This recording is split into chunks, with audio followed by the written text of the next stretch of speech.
আপনার NID card দিয়ে কয়টা ফোন রেজিস্ট্রেশন করা আছে এনইআরে কিভাবে চেক করবেন? তো ভিউয়ার্স, এনইআর সিস্টেমে রেজিস্ট্রেশন করার জন্য সর্বপ্রথম আপনাকে গুগলে ব্রাউজার ওপেন করতে হবে। তারপর এখানে লিখে সার্চ করবেন এনইআইআর বিটিআরসি। তো ভিউয়ার্স, আমরা প্রথমে যে ওয়েবসাইটটা আছে এখানে ক্লিক করব। আমি ওয়েবসাইটের লিঙ্কটা আপনাকে ডেসক্রিপশন বক্সে দিয়ে দেব। তারপর ভিউয়ার্স, আপনারা কি করবেন, এখানে রেজিস্টার আছে, রেজিস্টারে ট্যাপ করবেন। তো এখানে আমাদের নাম দিতে হবে, তো আমরা আমাদের ইনফরমেশনগুলো দিয়ে দেব।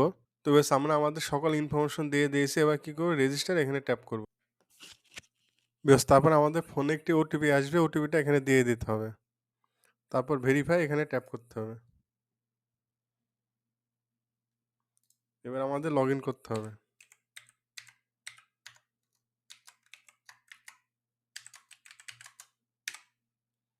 তো আমরা যে পাসওয়ার্ডটা দিয়েছিলাম সেই পাসওয়ার্ড এবং ইউজার নেম দিয়ে লগ ইন করবো। তুই বাস দেখতে পাচ্ছেন আমাদের এখানে 56টা আইএমই রেজিস্ট্রেশন হয়েছে। এটা কি আদৌ আমার ফোন? আপনারাই বলেন বস যে কিভাবে সম্ভব? তো বাস আপনি চাইলে এভাবে খুব সহজে চেক করতে পারেন আপনার এনআইডি কার্ড দিয়ে কয়টা ফোন রেজিস্ট্রেশন হয়েছে। যদি ভিডিওটি ভালো লাগে অবশ্যই একটি লাইক করবেন।